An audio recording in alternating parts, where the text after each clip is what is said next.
बेटा बहुत बड़े निर्णय तो करने भी नहीं होते कि एक झटके में इस पार या उस पार का निर्णय कर लिया।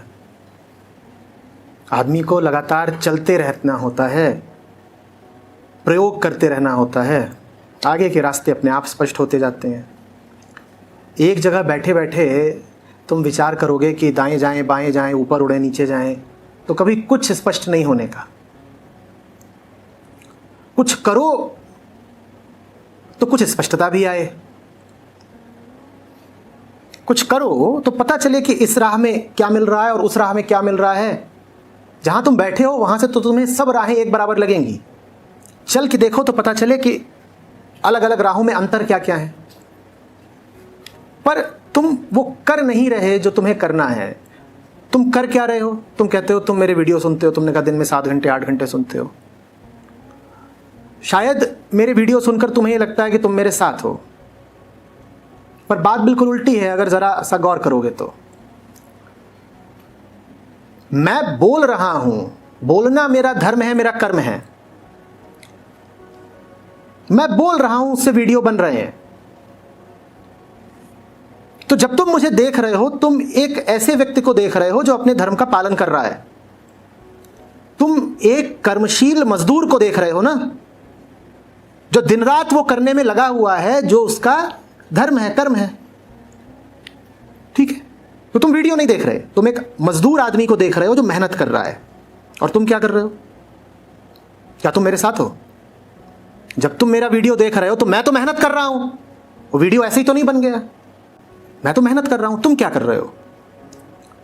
पिछले करीब दशक भर से मैं प्रतिदिन 10 वीडियो लायक उत्पादन करता हूं।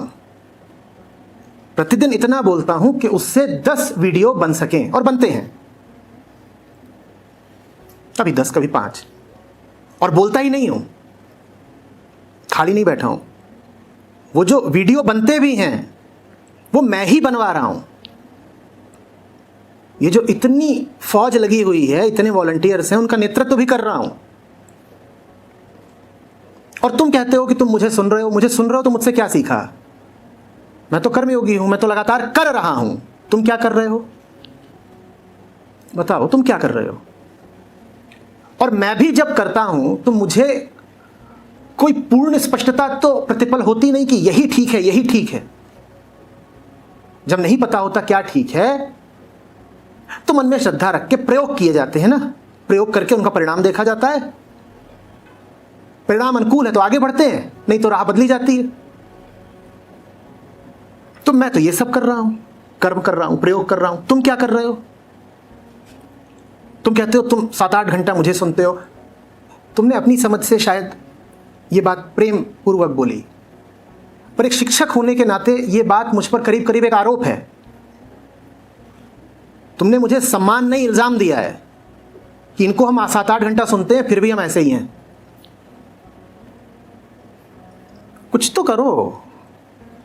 जो आदमी 10 तरीके के भ्रम में घिरा हो, बंधन में घिरा हो, और उसके बाद वो कहे मुझे समझ में नहीं आ रहा मैं क्या करूं, तो मैं उससे कहूंगा कुछ भी करो, कुछ भी करो, पर करो तो। तुम करके जो सबसे घटिया काम करोगे वो भी ना करने से बेहतर होगा। अगर 5 चीजें तुम कर सकते हो तो इसमें जो सबसे निम्नतम मूल्य की चीज होगी, जो सबसे गई गुजरी दिशा होगी करने की, वो भी कुछ ना करने से तो बेहतर ही होगी ना। कल तुम्ही से बात करके गया था, यहां से रात में 2 बजे गया, और भी सब साथ के लोग हैं, इनसे बात हो रही है और काम संबंधी ही बात हो रही है। जब तक सोया तब तक भोर हो गई थी। आज उठा हूं तो उठने के बाद पहला निवाला अभी यहीं सामने एक रेस्टोरेंट है उसमें डाला है, और उसके बाद अब तुम्हारे सेवा में हाजिर हूं। तुम क्या कर रहे हो? तुम कहोगे आचार्य जी आप जानते हैं ना आपको क्या करना है, इसलिए आप इतनी मेहनत कर लेते हैं। हम जानते नहीं। नहीं, आचार्य जी भी नहीं जानते। ये तो तुम्हें अच्छे से ही पता है कि एनलाइटेंड तो मैं हूं नहीं। तो मैं सब कुछ नहीं जानता। मैं भी तुम्हारी तरह एक साधारण इंसान हूं। मुझे भी बातें नहीं पता होती। मैं वो ऊंचा वाला गुरु तो हूं नहीं ना। तो मुझे जांचना पड़ता है, परखना पड़ता है, छोटे छोटे प्रयोग करने पड़ते हैं, इससे मिलना पड़ता है, उससे मिलना पड़ता है, कई बार अपनी मेहनत को व्यर्थ जाते देखना पड़ता है, और पूरा दिन इसी चक्की में पिस जाता है। कुछ तो करो, गलत करो फिर भी करो। गाड़ी बहुत दिन खड़ी रह जाए ना तो उसको व्यर्थ ही 2-4 किलोमीटर घुमा आना चाहिए, बिल्कुल व्यर्थ ही, एकदम अकारण। घर से लेके गए चौराहे तक, चौराहे से वापस लेके आ गए, हुआ कुछ नहीं, बस तेल जला, लेकिन जो करा बिल्कुल ठीक करा। क्यों? क्यों? गाड़ी भी तुम्हारी तरह है, चलने की आदत छोड़ दे तो फिर चलेगी नहीं। कहीं को जा रहे हो और रास्ता भटक गए हो, बिल्कुल सुनसान जगह पर खड़े हो, रास्ता भटक गए हो, जीपीएस इत्यादि कुछ नहीं और आसपास कुछ आबादी नहीं, तो क्या करोगे? जहां हो वहीं खड़े हो जाओगे कि अब तो हम जानते ही नहीं कहां है, कहां को जाना है, तो कैसे बढ़ें? या ये करोगे कि किसी भी दिशा में थोड़ा आगे बढ़ोगे? क्या करोगे? किसी भी दिशा में थोड़ा आगे बढ़ो ना, कोई मिलेगा। जहां हो तुम वहां खड़े खड़े तो कुछ समझ में नहीं आने का, किधर को भी बढ़ो। पर खास तौर पर युवा लोग ये बहाना खूब बताते, कहते अभी ठीक से निश्चित नहीं हुआ ना कि करना क्या है, तो हम कुछ नहीं करते, हम कुछ नहीं करते। और भारत में भी ये हरकत अभी पिछले 5-10 साल में ज्यादा शुरू हुई है, समझना। आज से 20-40 साल पहले आप ये नहीं कर सकते थे कि अभी हमें जिंदगी की और करियर की दिशा साफ नहीं हो रही इसलिए हम कुछ नहीं करते। क्यों? क्योंकि कुछ नहीं करते तो खाने को नहीं मिलता। अब हिंदुस्तान की जरा आर्थिक तरक्की हो गई है, घरों में बच्चे भी कम होते हैं, तो अपने माँ बाप के इकलौते या दुकेले बच्चे हैं कि हम हैं और हमारा एक भाई है, एक बहन है, बहन की शादी हो गई, हम ही हैं, तो माँ बाप भी कहते हैं कि क्या करोगे बेटा नौकरी वगैरह करके, जाओ हमारे लिए चौराहे से दवाई ले आओ। मैं नहीं कह रहा कि तुम ऐसा कर रहे हो, मैं एक सार्वजनिक बात कह रहा हूं, तो बुरा मत मानना। ये खूब होने लगा। लोग कहते हैं बेरोजगार है, ये बेरोजगार नहीं है, ये नवाबी है। सब बेरोजगारों को नहीं कह रहा हूं मैं ऐसा, पर ऐसों की तादाद अब बहुत बढ़ गई है जो जानते बूझते घर पे बैठे हैं। कंपनियों के पास जाओ, वहां वो विज्ञापन दे रही हैं, उन्हें लोग नहीं मिल रहे काम करने वाले। क्यों नहीं मिल रहे काम करने वाले?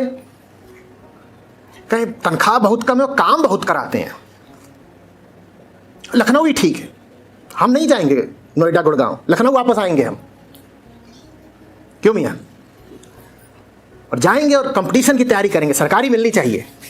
ये प्राइवेट वाले 15-20 हज़ार देते हैं और 5 दिन हफ्ते में काम करना पड़ता है। माँ बाप भी कहते हैं अच्छी बात है, हम भी घर में अकेले बैठे हैं, आ जाओ। मुझे बिल्कुल नहीं समझ में आता कि 26, 28, 30 साल का कोई जवान लड़का या लड़की घर पर बैठकर कैसे खा सकता है। मेरे लिए ये एक भयानक बात है।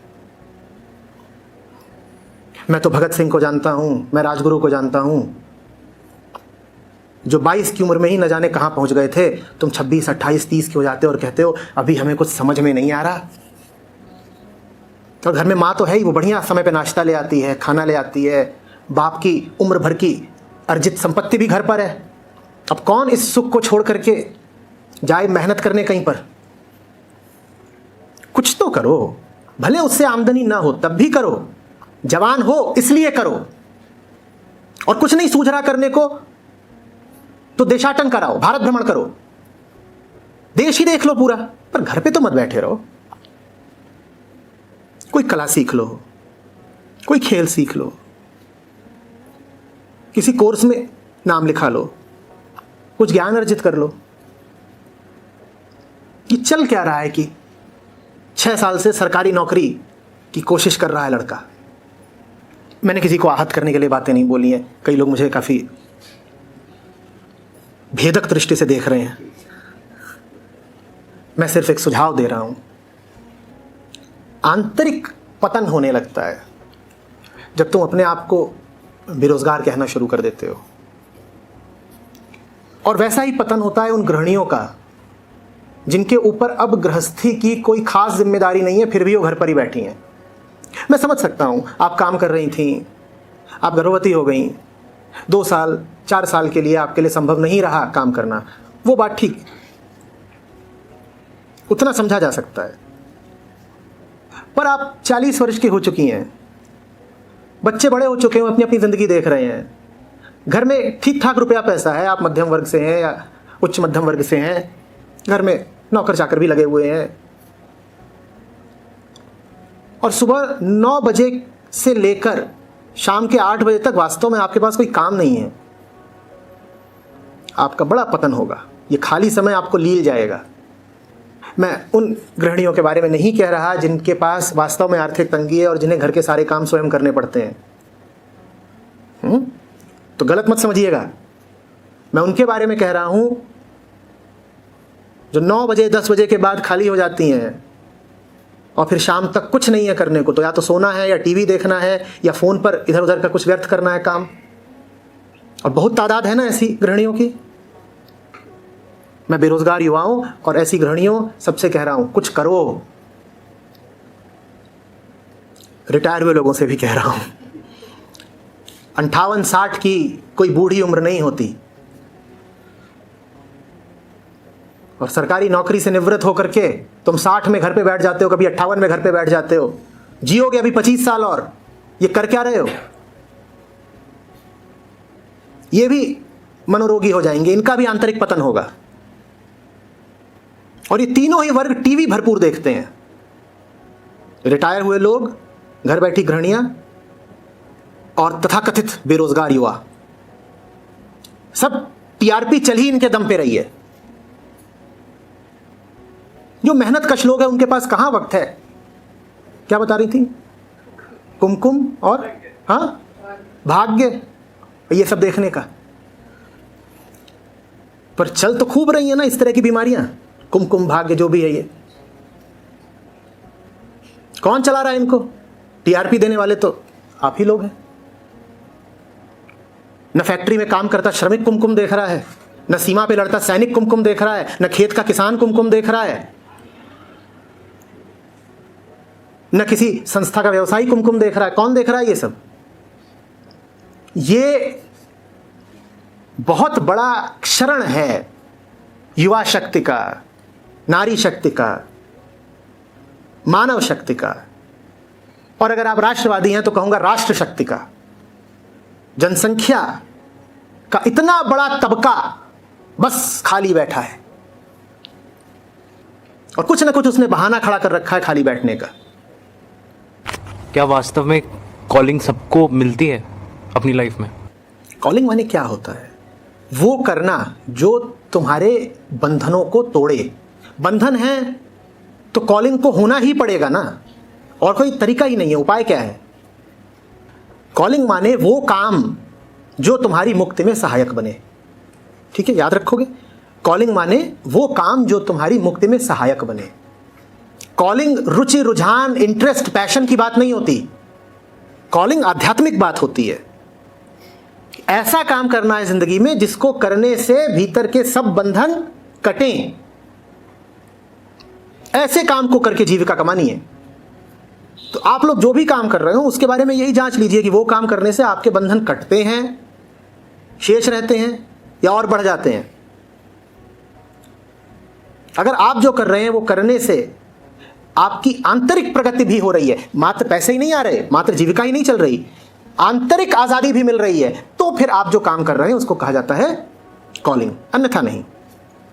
आचार्य जी प्रणाम। एक जैसे अभी एक आपके द्वारा समझाया गया कि हम अपनी बुद्धि लगा के कि हम संभाल लेंगे इसको, या हम गृहस्थी संभाल लेंगे, या हम बिजनेस संभाल लेंगे, अपनी बुद्धि लगा के हम ईश्वर को भूल जाते हैं तो चीज़ें बिगड़ती हैं, हम उसको बर्बाद कर देते हैं। और फिर साथ साथ ये भी कहा जाता है कि चुनाव हमें ही करना है, हर उसमें क्या चुनना है वो चुनाव करने वाले हमें। और कुछ बातें कुछ विरोधाभासी जैसी लग रही हैं। तो क्या विरोधाभासी है? तुम बच्चे हो, साथ में तुम्हारा बाप है, और गाड़ी लेकर जाना है, हिमालय पे चढ़ जाना है, तुम चलाओगे या स्टीयरिंग बाप के हाथ में दोगे? चुनाव तुम्हें ही करना है। चुनाव बच्चे को करना है कि मैं चलाऊं या बाप के हाथ में दे दूं। बाप ने बच्चे को पूरी आजादी, पूरी छूट दे रखी है कि चुनाव तेरा, तू चुन, बोलो क्या करोगे, चुनाव तो तुम्हारा ही है। तो यही समझाने के लिए कहता हूं कि तुम्हें चुनाव का अधिकार मिला हुआ है, लेकिन अपने इस अधिकार का दुरुपयोग मत करना, कभी खुद को मत चुनना। तुम्हें अधिकार मिला हुआ है कि अपनी जिंदगी की गाड़ी तुम चलाओगे या बाप चलाएगा, कभी खुद को मत चुन लेना, बाप को चुनना। जिंदगी तुम्हें लगे तुम्हारी है, गाड़ी तुम्हें लगे तुम्हारी है, चुनाव का हक तुम्हें लगे तुम्हारा है, तो भी उस हक का इस्तेमाल बाप के प्रति करना, हक का प्रयोग बाप के पक्ष में करना। तुम्हारे चुनाव का हमेशा एक ही परिणाम हो, मेरी गाड़ी पिताजी चलाएंगे। कौन से पिताजी की बात कर रहा हूं? कहीं कह दो कि मेरे पिताजी के पास तो लाइसेंस ही नहीं है, तो ये क्या तारे जी, मेरे पिताजी तो बेचारे गांव के सीधे साधे, आप कह रहे हो गाड़ी चलाएंगे। कौन से पिताजी की बात हो रही है? परम पिता। और परम पिता की दखल देने की आदत नहीं है, वो बहुत बड़े वाले पिता हैं। तुम ये छोटी मोटी जो हरकतें करते रहते हो, कहते करो, खुद झेलो। हाँ, तुम दरखास्त करोगे, प्रेमपूर्ण प्रार्थना करोगे कि हमारी गाड़ी आप चलाएं, तो वो जरूर चलाएंगे। कैसे चलाएंगे? ऐसे नहीं चलाएंगे कि तुम बगल की गद्दी पे बैठे हो और वो ड्राइवर सीट पे बैठ के चला रहे हैं। कैसे चलाएंगे? स्टीयरिंग अभी भी तुम्हारे हाथ में होगा, वो तुम्हारे भीतर बोध बनकर, प्रकाश बनकर और मार्ग बनकर प्रविष्ट हो जाएंगे। तो दूर से देखने पे यही लगेगा कि गाड़ी तो तुम ही चला रहे हो, और सही बात है, भौतिक तौर पर गाड़ी अभी भी तुम चला रहे होगे, क्योंकि गाड़ी ही भौतिक है। भौतिक तौर पर अभी भी गाड़ी तुम ही चला रहे होगे, लेकिन अगर तुमने प्रेम से प्रार्थना करी है तो वो तुम्हारे भीतर प्रवेश करके चलाएंगे गाड़ी तुम्हारे माध्यम से। तुम निमित्त बन जाओगे, तुम माध्यम बन जाओगे, चलाने वाला कोई और हो जाएगा।